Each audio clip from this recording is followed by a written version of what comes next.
Hi, I'm Shira from the Frugal Quilter, and I'm going to show you how to hem pants.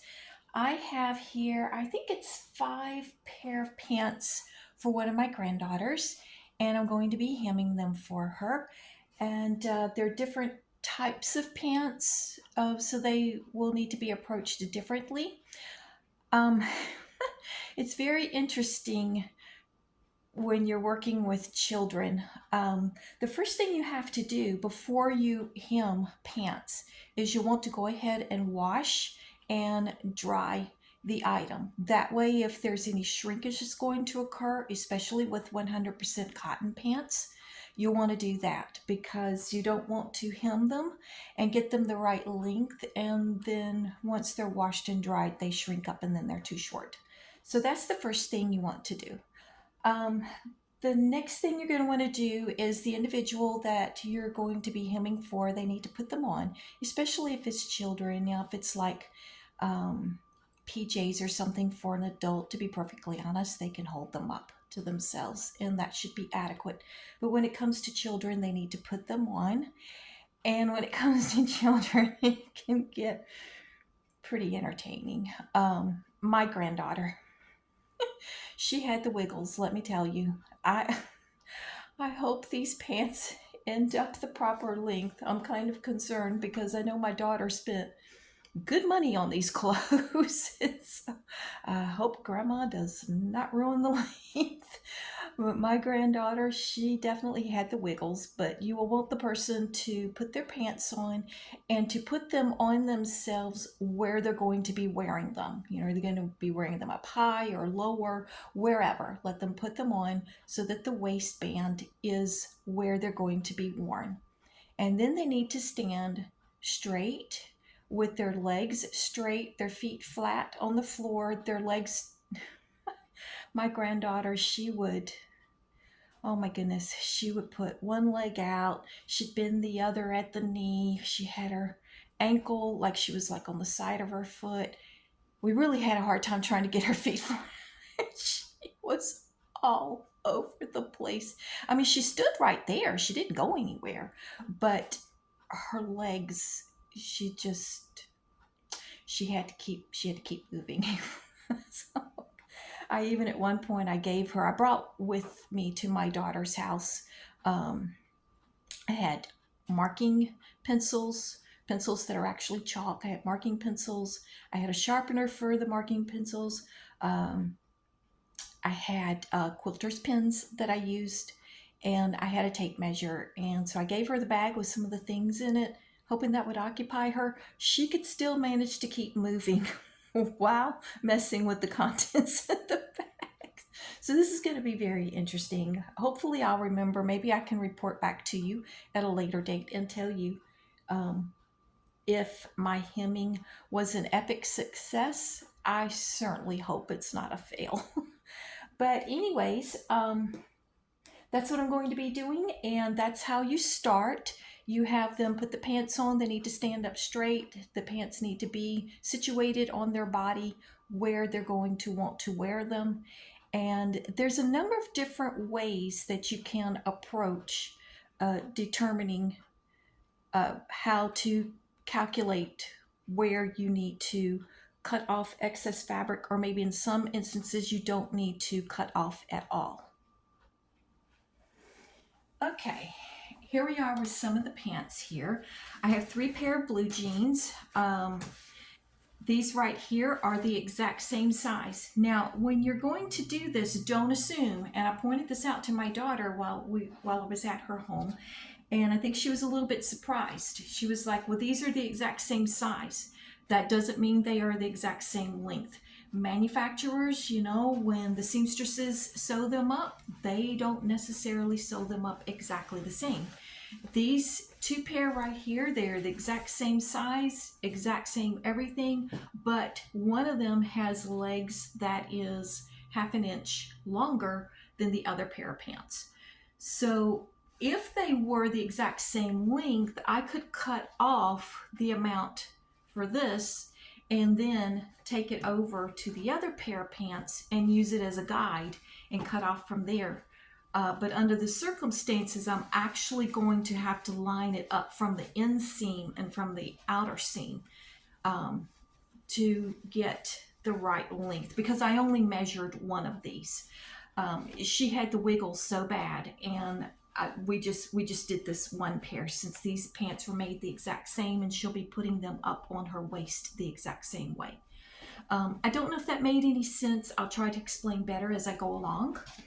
And then these here are more of a knit, and these here are more of a fleece. These are very thick, and these are all going to be made without a serger or a cover stitch. They're going to be made just with a machine only. So if you don't have a serger or a cover stitch machine, you can still do this. Even if you don't have a sewing machine, well, frankly, you could just sew them by hand if that's what you want to do. But I will be using a sewing machine. I don't have a serger currently. I did have one, and let's just say I just used it till it was just unusable. But these here, I think I'm going to start with this pair first.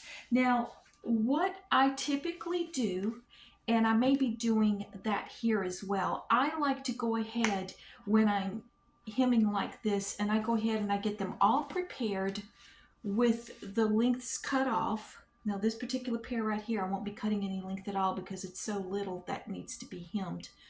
But I go ahead and I get the lengths, the amount cut off that I need to cut off, and I basically prep it all so that then at that point, then I'm going forward with ironing and then sewing. Ironing first because I use the iron to actually get a crease to start the hemming process, and I'll be explaining that also. So the first thing I'm going to be doing with this pair of pants, when my granddaughter was wearing them, this supposedly, this right here, this cuff, on this end right here is flush with the ground. So she's standing, and then this is flush, and then I use, actually this is a quilter's pin for sandwiching quilts, but you can use a large safety pin. Well, I guess you could use a smaller one too. My biggest challenge with using this was making sure I didn't stick her, and if anybody got stuck, it was just me that got stuck. And yes, I did get stuck, but it's because she had the wiggles so bad. Oh my goodness, I have to laugh. Maybe one day when she's older, she can look at this video. She'll probably get a big giggle out of it. But this right here is presumably, because she had the wiggles when she's standing up, but this is on the floor. And then that way I can determine how much I want to cut off. Now, what I'll be doing is cutting it off and then taking one seam and folding it over, and then I will fold it over again. Now you can, if you want to, you can go ahead and just iron it over and then iron it over again and do like a double, fold it over twice and get a double seam. That way you're encasing your raw edge. That's why you don't need a serger or a cover stitch machine. And you can do it that way and just do one seam all around. Depending on the pants, definitely for this right here, because this is a knit, I'm going to be doing it one time around and then going back and folding it over and going around it again, because knit will stretch. It's a little bit fussier to work with. So I will not be using that method for that. And to be perfectly honest, I'm probably not going to use that method for any of them. It's a little bit easier to make sure you've got it more precise. And the thing about when you're hemming for children, which is what concerns me about this whole thing, because they are smaller, because they are shorter, there's less fudge room for getting the length off, if you will. With an adult, you've got a little bit more fudge room because typically they are taller. But it's when it comes to children, there's less fudge room, and when they've got the wiggles like that, oh my Oh my goodness.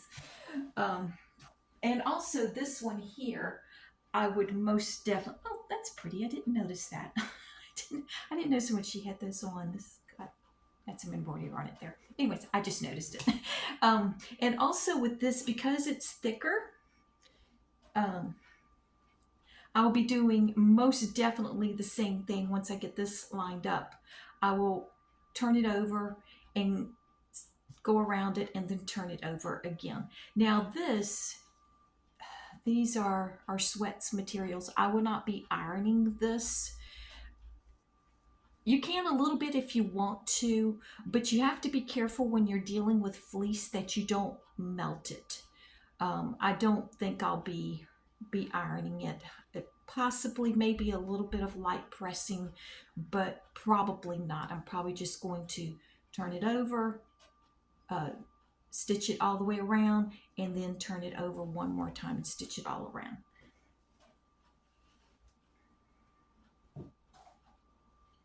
Now the first thing you're going to want to do is line everything up at the top.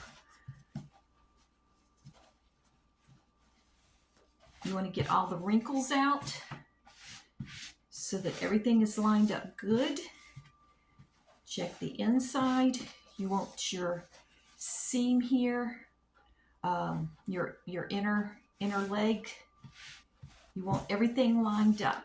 Now, another method of doing this, and I did bring my tape measure with me because it was going to depend on the clothes, it was going to depend on her. Another thing you can do when you're hemming like this, you can take a tape measure, and from wherever they want the top of the pants, you can measure the outside all the way down to the floor and write that measurement down, and then also take the inseam all the way down from the top of where the seam is, where the two seams meet, and measure it from there all the way to the floor with the person standing still. That would have never worked in this particular situation. When you're dealing with children, that's a little bit harder, but that's a good method to use if you're, say, hemming slacks or something for an adult, and they really need to be very precise.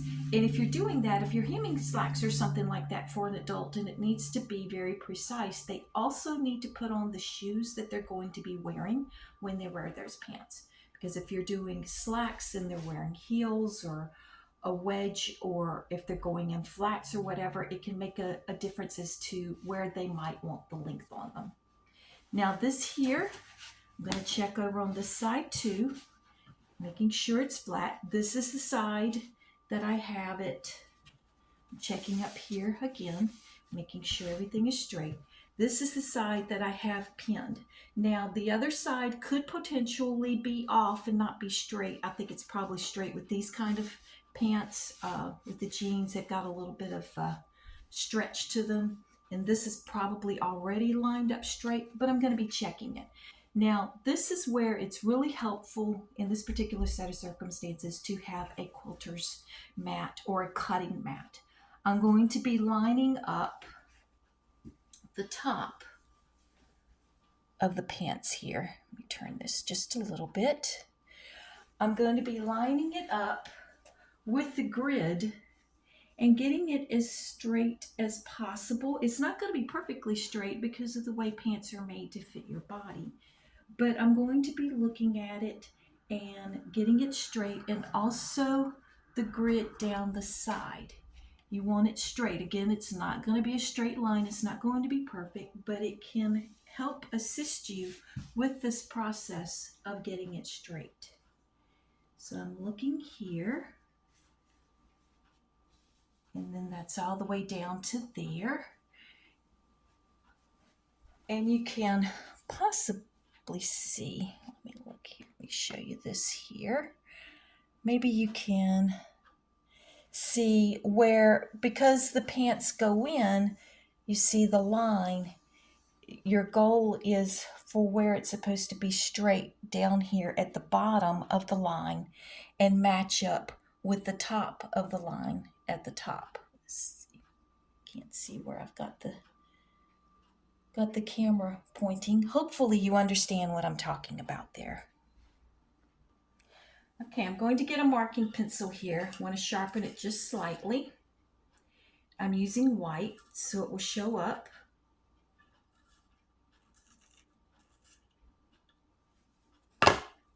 And what I'm going to do is right here where I have it pinned, and I know that's exactly where I want to cut on this end only. I'm not sure about the other end. I'm going to go ahead and I'm going to put a mark right there. And if that doesn't show up as good as I want, I'm going to get another color. I'm not seeing that as good as I like. Let me get another pencil here.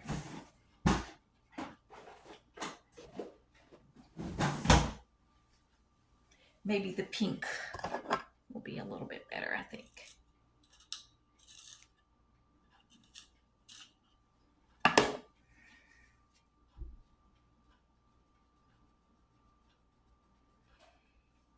And I'm telling myself that I want to cut right below it.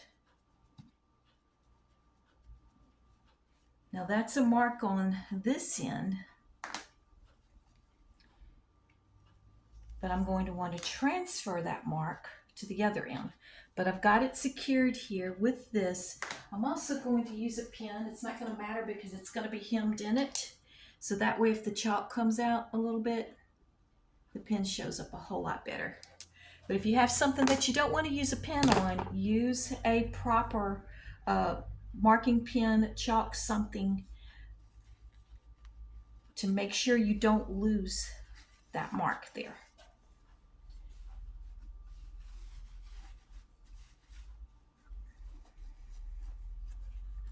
Now, at this point, to make sure you've got that precise, get out some straight pins. You could also use your safety pin if you want to, but I'm going to be using straight pins, and I'm going to put a mark right through where I made that line.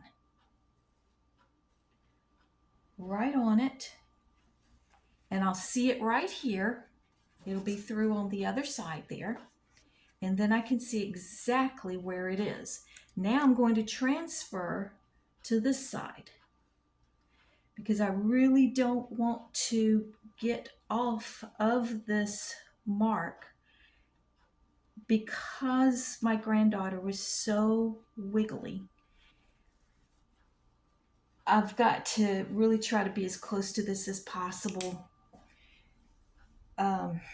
Even though this might not be exact.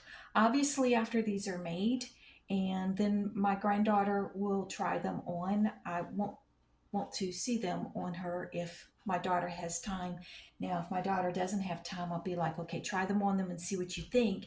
And if something's not right, then we'll do another fitting again and let me look at it and see what sort of adjustments I can do.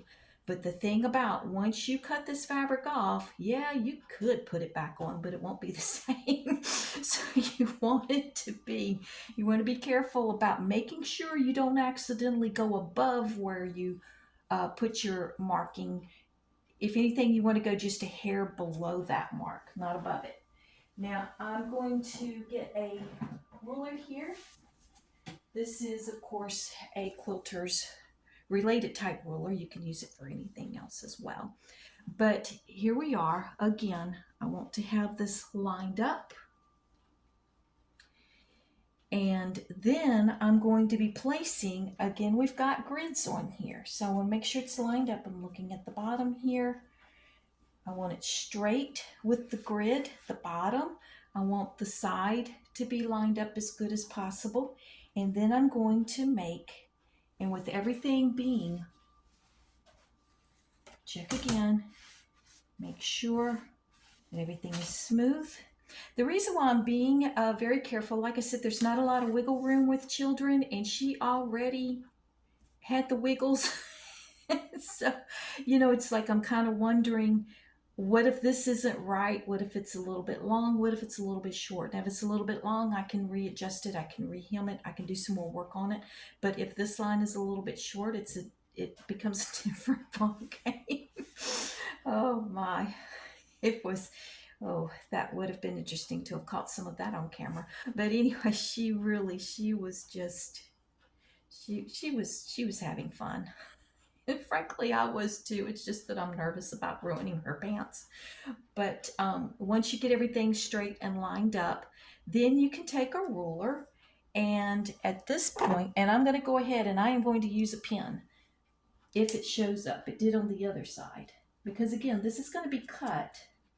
I don't think I'm going to be able to see that. I think we've got to go back to the pink here. And then you're going to make your marking with whatever you're going to be using to mark it. I'm going against the grid line here.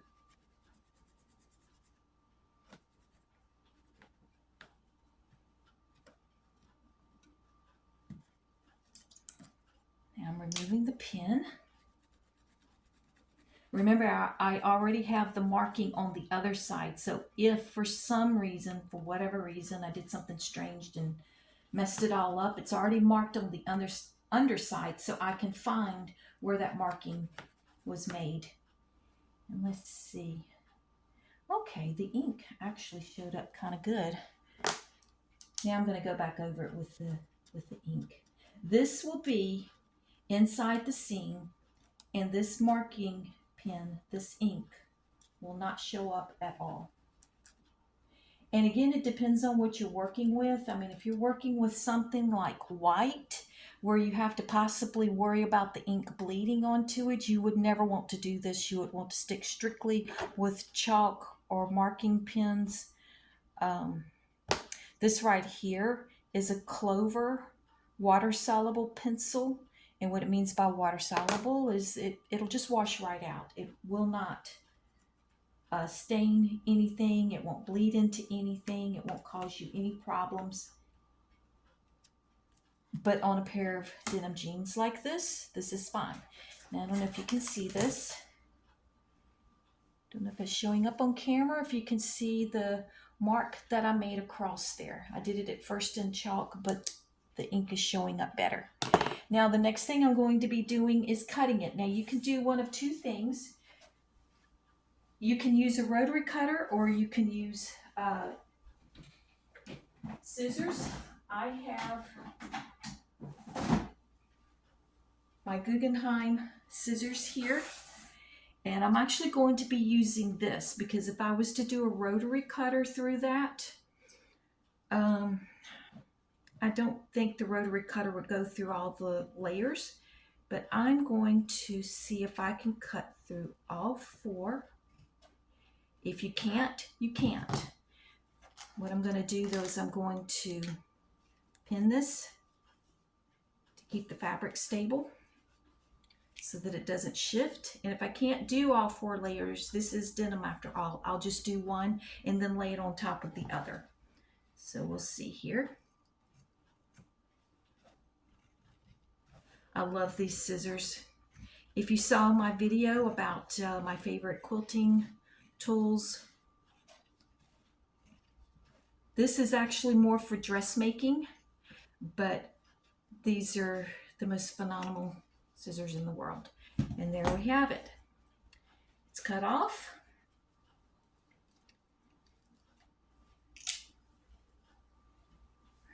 So these are now ready to be hemmed. And what I'll be doing is I will fold it under. Normally I do like a 1/2 inch seam. I might go just a little bit smaller than that, just in case if her wiggles got it off too much. I might do more like 1/4 inch. And I'm going to iron it and then fold it over again. I may do one, or I may go ahead and just do the one. That's probably what I'm going to do, to be honest. Iron it and then sew it all the way around. I'll iron it all around, and I'll do, I'll go around on the machine and do one seam all the way around. And then once that is done, I will iron it again. I'll flip it over one more time and then go around it again. And then it will be complete, with the exception of one final iron to put the seam in place. Normally, like I said, I would do a 1/2 inch seam. The reason why I think I'm going to go just a hair smaller is if in case if this was cut just a wee tad too short. If it's a little bit long, I can go back and I can uh, add a little bit more of a hem to it. I can flip it over a third time. So these aren't so thick that that couldn't be done. If I had to do it 3 times, it would be, yeah, that would be perfectly fine.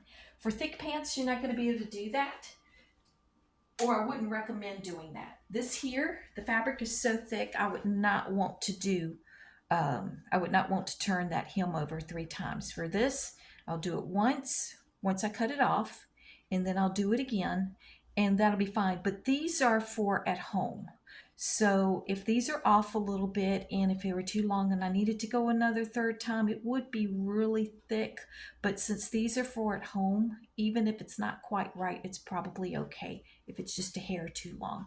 Just as long as she doesn't fall and get hurt or anything. Okay, the next pair of pants I'm going to do are the knit pants, and they were also marked with a large quilter's pin, just like the previous pair of blue jeans. And I had measured and found out that I was going to need 1 1/4 inch hem. Now I'm not going to cut anything off of this because the hem is going to be so small. I'm going to go ahead and I'll have a finished edge for the hemming, and I'll just single hem it because I'll have the finished edge. Now I turned these pants inside out, and that's so that I can start getting it prepared to sew. There are professional seamstress tools that you can buy if you're going to be doing a lot of this sort of thing, where it has like a lever on it and you can pull it up to the exact length that you need it. I'm just going to be using my quilter's tool because I don't do a lot of seamstressing. I do more quilting, and this is actually a ruler for a rotary cutter. And I could, and in fact I think I will, I'm going to put a piece of painter's tape on it to be able to accurately see where the 1 1/4 inch is. Instead of having the professional seamstress tool where that is marked, I'll just make my own mark. So I'm going to come down 1 1/4 inches and put that on there. I'll remove it when I'm done. And then that way, it's a lot easier. Let's see if I got that. It doesn't look straight to me. That way it will be easier for my eyes to land on the right mark. I won't have to struggle to find it every time. It's already marked there for me. So instead of the tool that comes up and marks it, I just use painter's tape, and that'll make it easier for me. Okay, as already stated, I have turned these pants inside out so that I can make the hem. Now you're going to want to line up your side seam with your hem that you're pulling up here. And see, this way, see, I've got it inside out, and I'm going to use pins. As you can see on the right side, this is what it's going to look like. And this is what the inside, the underside, is going to look like. It'll already have a smooth finished edge here. And I'm going to be measuring, lining it up with the side seam. I'm going to be measuring here and getting it so that it is 1 1/4 inch hem here.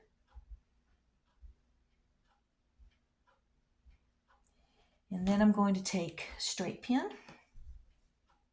and pin it. Then I'll move over just a little bit.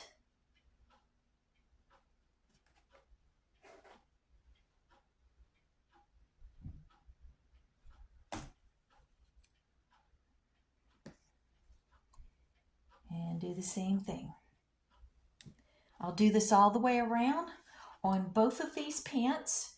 And something I want to point out, when you actually, because these are flared and because they are knit, you're going to have to take special care when you're hemming knit and when they're flared both, because knit will stretch and it'll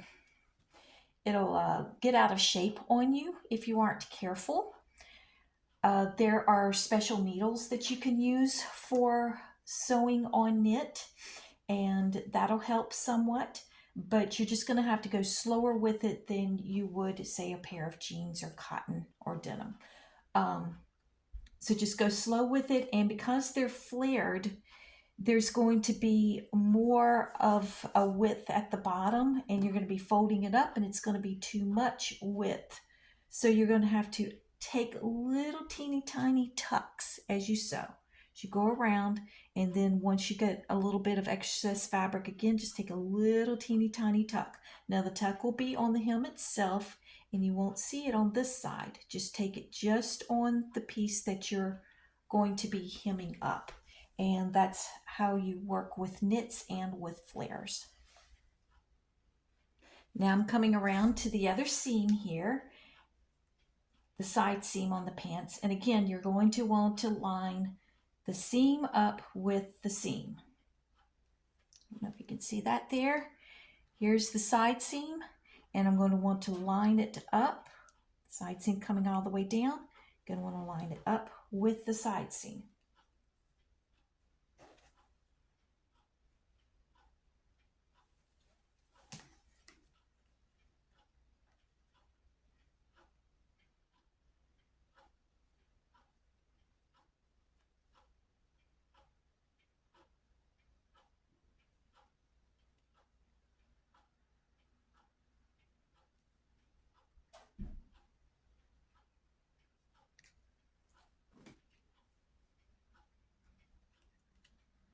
Sometimes you need to reposition your pants to get it straight, to make sure you're as accurate as possible, especially when dealing with young children. If it's off a little bit, it's more apt to be a problem because of their smaller size. Okay. And also with these being flared pants and being knit, just take your time with it. It's going to take a little bit more time.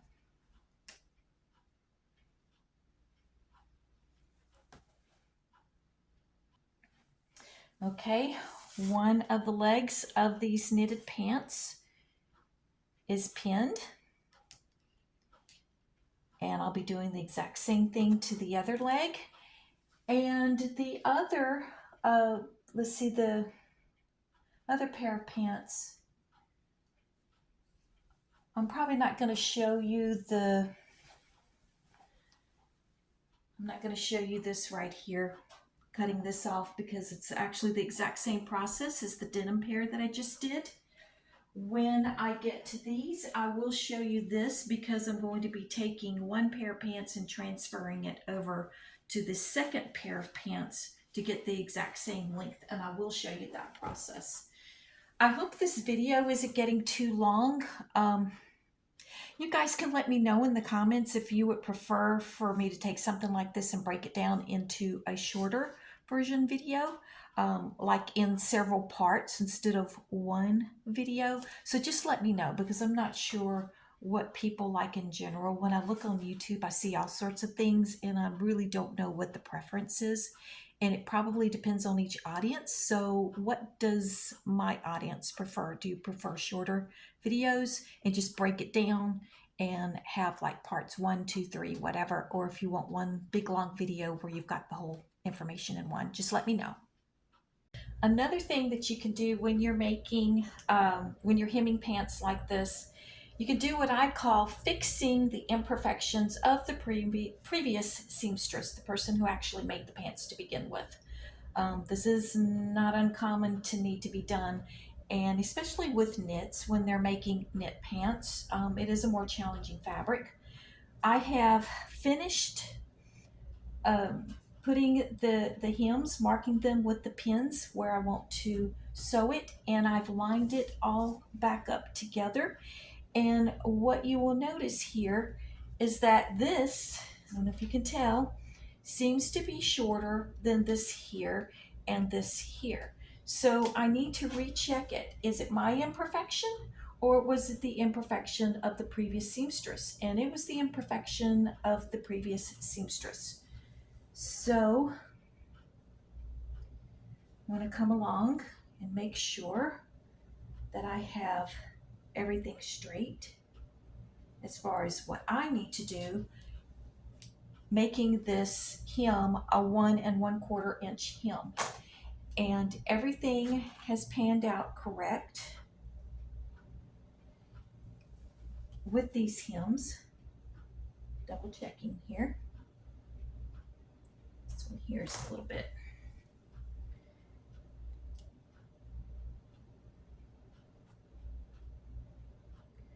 Make sure that it's correct.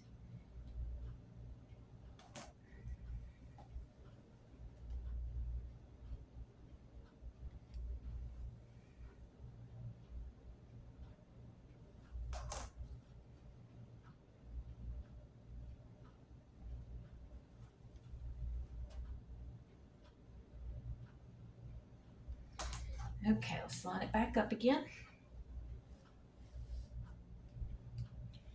And I'm going to check again because it can shift on you when you pin it.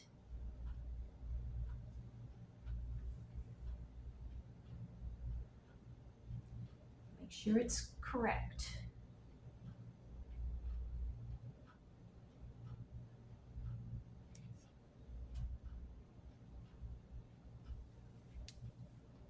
Okay.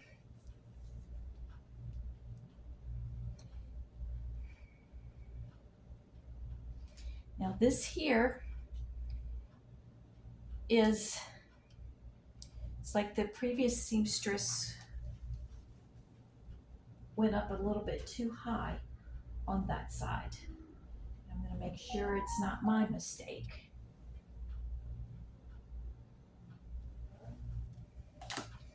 So I'm going to actually be fixing this.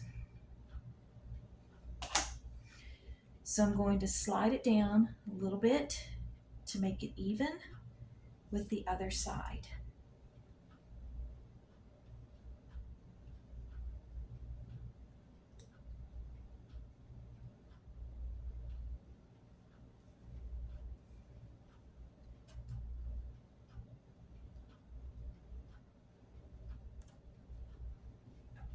Now, let's see if it's now even.